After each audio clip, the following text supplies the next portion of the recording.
പുതിയൊരു വീഡിയോയിലേക്ക് എല്ലാ കൂട്ടുകാർക്കും സ്വാഗതം. നാട്ടിൻപുറത്തെ ചായക്കടകളിലൊക്കെ ഒരു മുട്ടക്കറി കിട്ടത്തില്ലേ, ആ ഒരു ടേസ്റ്റിലുള്ളൊരു കിടിലൻ മുട്ടക്കറിയുടെ വീഡിയോ ആണ് കേട്ടോ ഇന്ന് നമ്മൾ അപ്ലോഡ് ചെയ്യാൻ പോകുന്നത്. വീഡിയോ സ്കിപ്പ് ചെയ്യാതെ ഫുള്ള് കാണും. ഇഷ്ടപ്പെട്ട ചാനലൊന്ന് ലൈക്ക് ചെയ്യും, ഷെയർ ചെയ്യും, കമൻറ്റ് ചെയ്യും, സബ്സ്ക്രൈബ് ചെയ്ത് സപ്പോർട്ടൂടെ ചെയ്യണേ. അപ്പോൾ താമസിക്കുന്നില്ല, നമുക്ക് നേരെ വീഡിയോയിലേക്ക് തന്നെ പോവാം.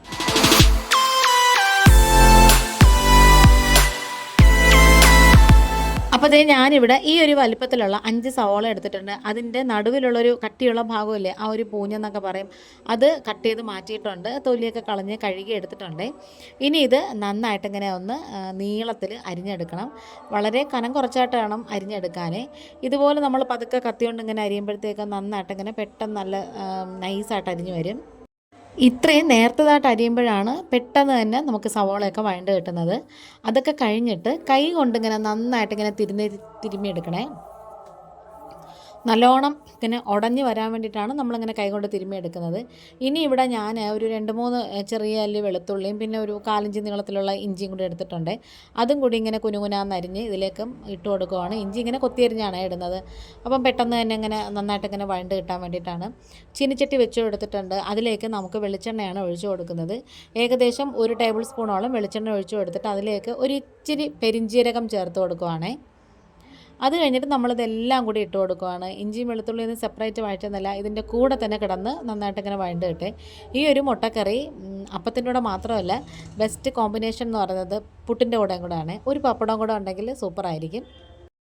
ഇനി ഇതിലേക്ക് നമുക്ക് ഉപ്പും കൂടി ചേർത്ത് കൊടുത്തിട്ട് നന്നായിട്ട് ഇങ്ങനെ വഴറ്റി കൊടുക്കാമേ. ഉപ്പ് ചേർക്കുമ്പം പെട്ടെന്ന് തന്നെ വഴണ്ട് കിട്ടും, അതിന് വേണ്ടിയിട്ടാണ്.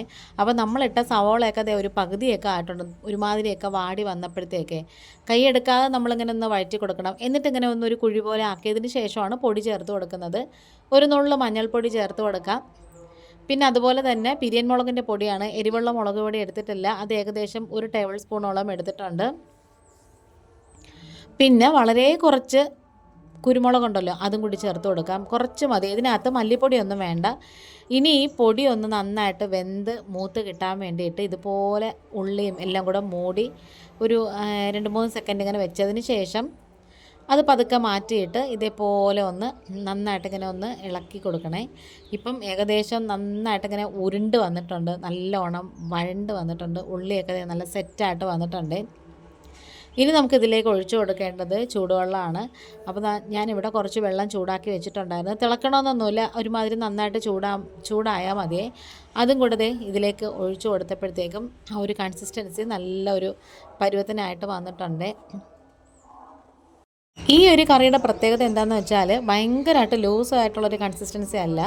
ഇനി നമുക്കിതിലേക്ക് 1 ടീസ്പൂൺ ഗരം മസാലയും പിന്നെ നല്ല ഫ്രഷ് ആയിട്ടുള്ള കറിവേപ്പിലയും കൂടി ചേർത്ത് കൊടുക്കാമേ. ഇപ്പം ഒരുമാതിരി നല്ല കുഴമ്പ് പരുവത്തിലായിട്ടുണ്ട്. ഒരിച്ചിരി ചൂടുവെള്ളം കൂടെ ഒഴിച്ചു കൊടുക്കാം. പിന്നെ നമുക്കതൊന്ന് അടച്ചൊക്കെ വെച്ച് കൊടുക്കണേ. ടേസ്റ്റ് ബാലൻസ് ചെയ്യാൻ വേണ്ടിയിട്ട് 1 നുള്ളു പഞ്ചസാരയും കൂടി ചേർത്ത് കൊടുക്കാം. അപ്പോൾ തിളച്ചിട്ട് എണ്ണയൊക്കെ നന്നായിട്ട് ഇങ്ങനെ തെളിഞ്ഞ് വന്നിട്ടുണ്ട്. ഞാനിത് അടച്ച് വെച്ചപ്പോഴത്തേക്കും എണ്ണയൊക്കെ നന്നായിട്ട് തെളിഞ്ഞ് വന്നായിരുന്നേ. എന്നാലും ഒരിച്ചിരി സമയവും കൂടി ഒരു മീഡിയം തീയിൽ വെച്ച് കൊടുക്കാം. പിന്നെ സിമ്മാക്കി വെച്ചാൽ മതി.